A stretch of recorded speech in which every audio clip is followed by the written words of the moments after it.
If you want to delete your TikTok account permanently, this quick guide will walk you through the exact steps. First, open the TikTok app and go to your profile from the bottom menu. Now tap the three-line menu in the top right corner and select Settings and Privacy. From here, tap on Account, then scroll down and choose Deactivate or Delete Account. Now select Delete Account Permanently. Um, TikTok may ask you to choose a reason. You can either select one or just tap skip. Next, you'll see an option to download your TikTok data. If you want a backup, go ahead and request it. Otherwise, just continue.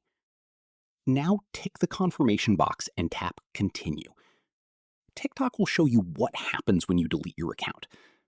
Basically, your account will be deactivated for 30 days, and during this time, you can still recover it by logging back in.